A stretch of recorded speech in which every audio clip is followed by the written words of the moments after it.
Hello and welcome to the Newsmax Daily for Monday, February 12th, 2024, a day that more than 16 million Americans are skipping work due to yesterday's Super Bowl partying. And with the game going into overtime, that probably didn't help much. After a pretty uneventful first half, it turned out to be a pretty exciting game for the most part. Personally, I wanted the 49ers to win, which I think I mentioned back on Friday. But congratulations to the Kansas City Chiefs and the Chiefs Nation. Obviously, they have a lot of great players, and there's no denying how awesome Patrick Mahomes is at this point, right? But they also have a phenomenal coaching staff who deserve a lot of credit. Ken over at Newsmax, who helps produce the podcast, is a Kansas City fan, so congratulations, Ken. Some people may also be skipping work today to celebrate President Abe Lincoln's birthday, especially in Illinois, where today is an official state holiday. Lincoln was born in Kentucky, but started his political career in Illinois. Lincoln's birthday and George Washington's birthday on the 22nd, as you know, or probably know, got rolled into one President's Day holiday that the rest of the country celebrates on the third Monday of this month. That happened back in 1971. You may be old enough to remember when they were celebrated individually before that. And one of the many big headlines today, Defense Secretary Lloyd Austin rushed back to the hospital yesterday, taken to the critical care unit of Walter Reed Medical Center in Maryland, so far described only as an emergency bladder issue. The Pentagon says the Defense Secretary did transfer his duties to his deputy, Kathleen Hicks, and this time, word was quickly shared with the White House and Congress. And former President Donald Trump making headlines again this weekend as he held a Get Out the Vote rally in Conway, South Carolina.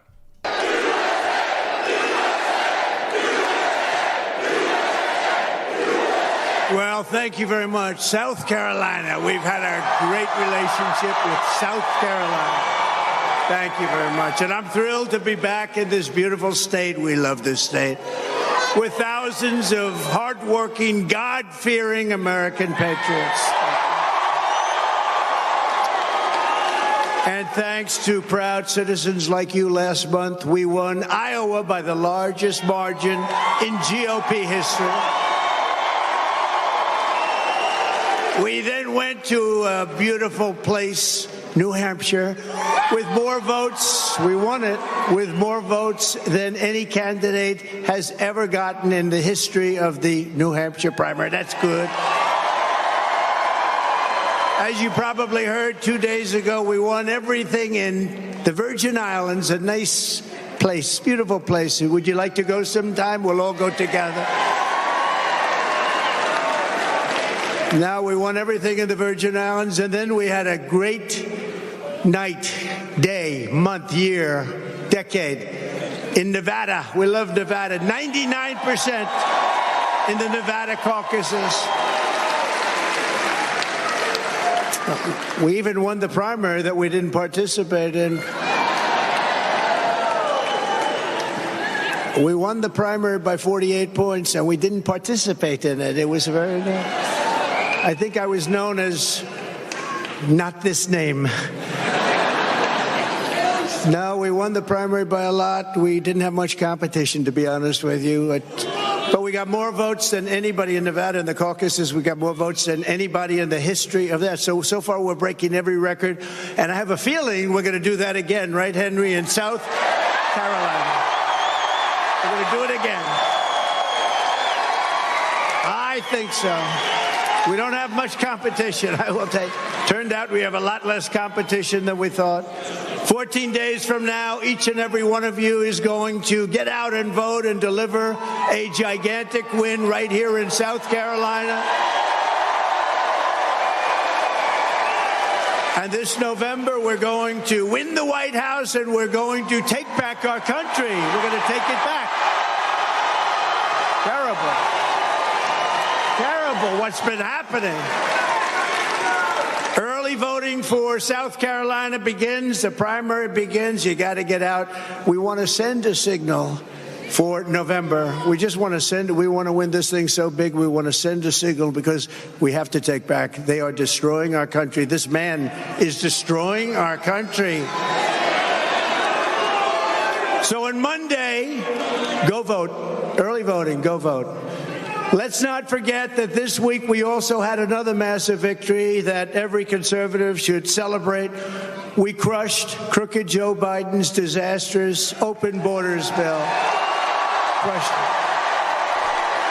As you can hear, the crowd was very enthusiastic. And one thing that I've noticed about the Trump rallies over the last several months, it seems like at every rally now there are more and more younger people in the crowd, which is really a good thing for a lot of different reasons. But among other travesties, Biden's horrendous border plan would have allowed millions and millions. This is the worst border plan I've ever seen. You know, you don't need a bill or a plan. All you have to do as president say, shut the border, like I did. I said, shut the border. You don't need bills and plans. Would have allowed millions of illegal aliens a year flooding unchecked across our borders.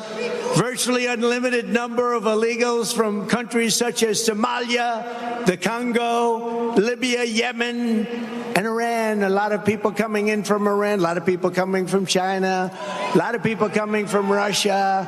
You know, it's interesting. They're coming from these places. Sadly, I don't want to say this to the women. I don't want to insult the women, but there are very few women coming in. They're almost all men, 18 to 25. That means fighting age. That's fighting age. So they have something planned, and we're not going to stand for it. They are destroying our country. This group of fascists, they're destroying our country. They talk about democracy. Biden is bad for democracy because he's grossly incompetent.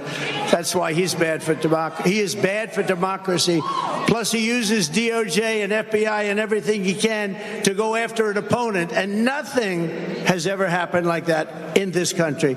Now, it does happen in third world countries and banana republics, but so far it hasn't. But it's happened here. And I think it's reverberating against him. I looked at the polls. I think it's actually been very.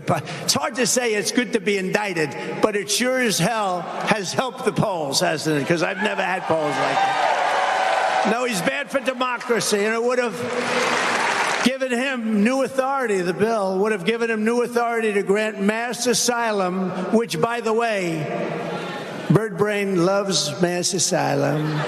There's nothing nice about her. I will never run against President Trump. He is a great president, the greatest president in my lifetime, which is actually quite a bit now. The greatest president in my lifetime, she said. I will never run against him. Then she comes over to see me at Mar-a-Lago. Sir, I will never run against you. She brought her husband. Where's her husband? Oh, he's away. He's away. What happened to her husband? What happened to her husband? Where is he? He's gone. He knew. But no, think of this.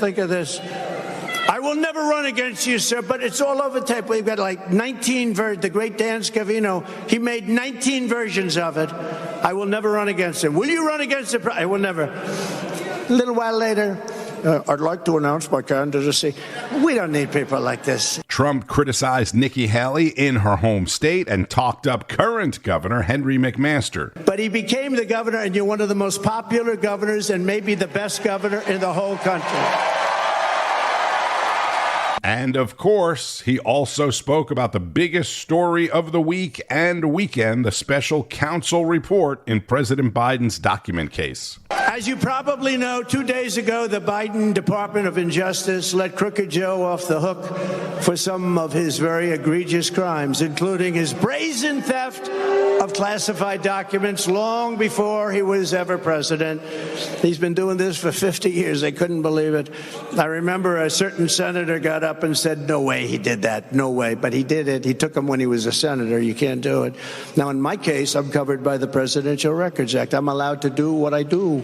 But he wasn't covered. He was a vice president, not covered, and he was a senator.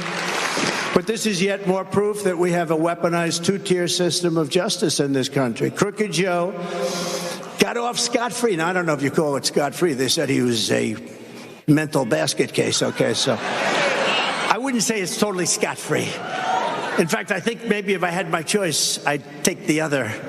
I'd go through a little process, but that's better than what happened.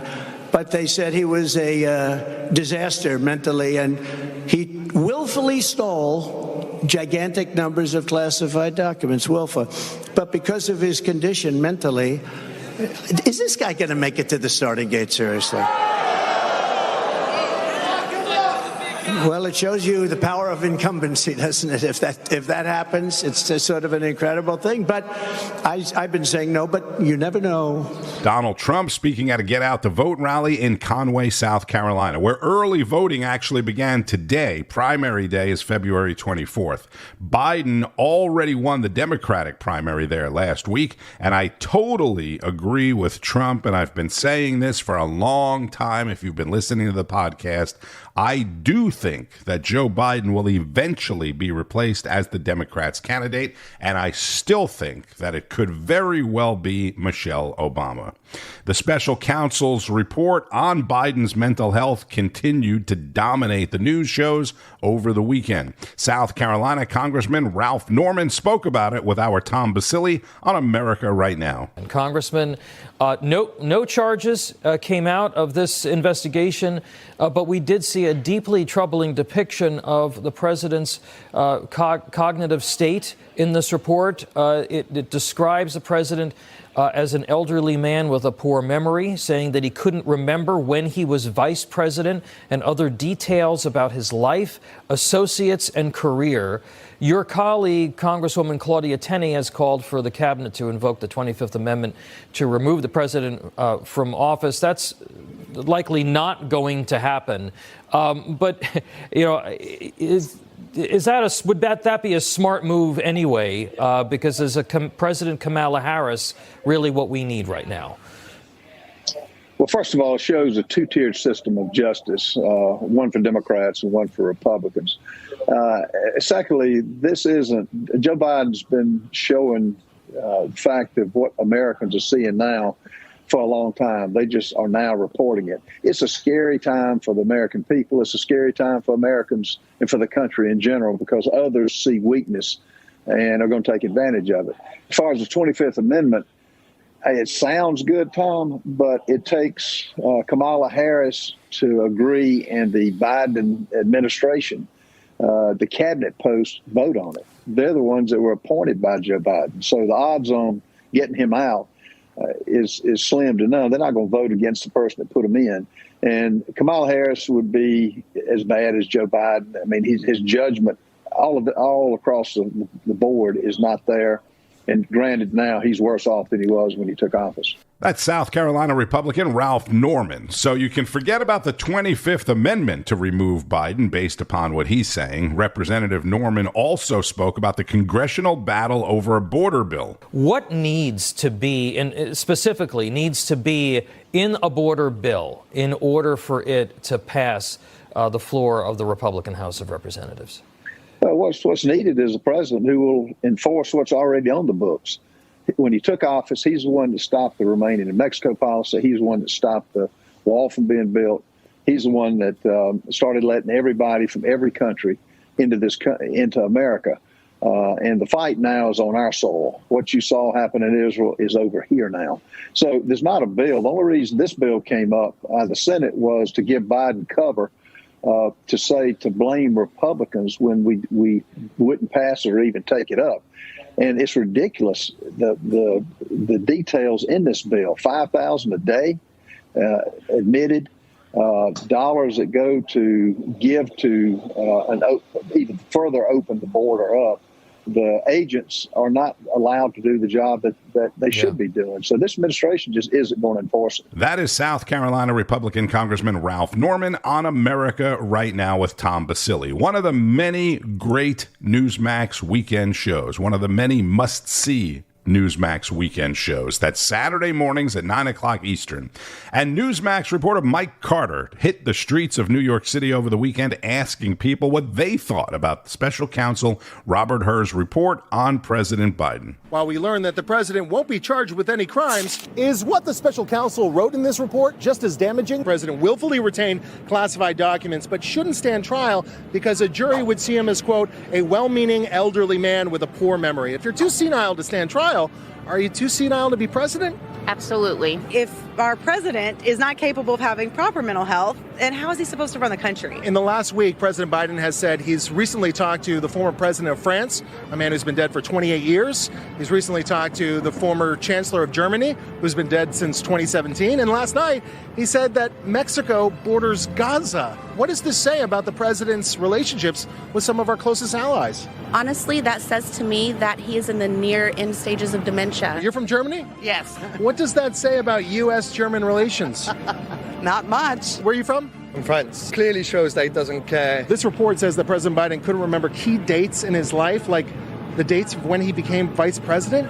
How do you forget something like that? I don't know. You shouldn't forget that. As a physician, I would worry. If he doesn't know simple things, how is he going to know the more important things that he needs to know? Both of them had documents in their home. Why is President Trump being charged, but President Biden isn't, because he's forgetful? At the end of the day, the rules change for everybody, and it shouldn't be that way. In New York, for Newsmax, I'm Mike Carter. Thank you, Mike. Good stuff, as always. Tomorrow in New York, by the way, is a special election to replace ousted Republican Congressman George Santos in New York's 3rd Congressional District. Early voting in the race actually ended yesterday. Republican candidate Mazi Billup is facing Democrat Tom Suozzi, and the Republican candidate Mazi Billup is really interesting.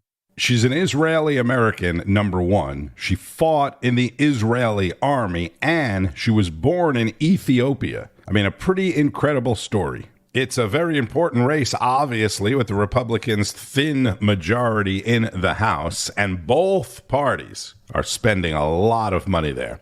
All right, President Biden returned to the White House from Delaware last night. This morning, he spoke at the National Association of Counties Legislative Conference happening at a hotel in Washington, D.C. There's about 2,000 elected officials and appointed officials from counties all across the country at the event. Then later, the president and first lady welcomed the King and Queen of Jordan to the White House. President Biden and King Abdullah both expected to speak after their meeting. That will be getting a lot of coverage in the news, of course. And let me go back to Donald Trump for a moment, because you're also hearing a lot today about his NATO comments at that rally, even from some Republicans who are upset with the president's comments. This is exactly what Trump said. I want you to hear it for yourself, not any edited versions or twisted up versions. This is exactly what he said. I did the same thing with NATO. I got them to pay up. NATO was busted until I came along. I said, everybody's going to pay. They said, well, if we don't pay, are you still going to protect us? I said, absolutely not. They couldn't believe the answer. And everybody, you never saw more money pour in to Secretary General Stoltenberg. Well, I don't know if he is anymore, but he was my biggest fan. He said, all these presidents came in, they'd make a speech, they'd leave, and that was it. And they all owed money, and they wouldn't pay it. I came in, I made a speech, and I said, you got to pay up. They asked me that question. One of the presidents of a big country stood up and said, well, sir, if we don't pay and we're attacked by Russia, will you protect us? I said, you didn't pay? You're delinquent? He said, yes, let's say that happened. No, I would not protect you. In fact, I would encourage them to do whatever the hell they want. You got to pay. You got to pay your bills. And the money came flowing in. And Henry would know this. If I said, yes, I will, you don't have to pay. Yes, I will. Most politicians have said to that, yes, we will protect you under any circumstance. Well, then they're never paying up. I said, no, you have to understand, you don't pay your bills, you get no protection. It's very simple. Hundreds of billions of dollars came into NATO, and that's why they have money today, because of what I did. And then I hear that they like Obama better. They should like Obama better. You know why? Because he didn't ask for anything. We were like the stupid country of the world, and we're not going to be the stupid country of the world any longer. We're not going to be. So there you have it. And that comment about Russia and NATO has ignited a fire in the news and across the world. And the heads of some NATO countries are meeting today in Brussels. You can be sure they'll be talking about that. On Wall Street, the markets opened mixed this morning with the S&P 500 above 5,000 for the first time ever. This week is going to feature more corporate earnings and the big CPI report for January. That's the Consumer Price Index, which includes the price of food and energy, something the Fed pays very, very close attention to. That is happening tomorrow. And then later in the week is the monthly report on retail sales. So we will get a pretty good gauge or look at where things are at. Make sure you stay up to date with all the news all day, every day on Newsmax. It is available on most major cable systems, and make sure you're getting the new Newsmax Plus. Simply go to newsmaxplus.com, get signed up for your free trial. If you haven't already done so, it includes all of your favorite shows and hosts and great expert analysis from people like Governor Mike Huckabee, KT McFarland, Alan Dershowitz, Carrie Lake, Judge Napolitano, documentaries, special programs, and a lot more. NewsmaxPlus.com. I'm Tony Marino. Thank you, as always, for listening to the Newsmax Daily, available on the Newsmax.com website and everywhere else you get your podcasts, as well as the Newsmax Rumble and YouTube pages. Enjoy the rest of your Monday and keep on fighting the good fight. News breaks every minute, every day. You need the app, the Newsmax app. Find it free on your smartphone store. Then watch us anytime, anywhere. Kelly over at Newsmax, the Newsmax people have been really, really terrific. Newsmax has been terrific.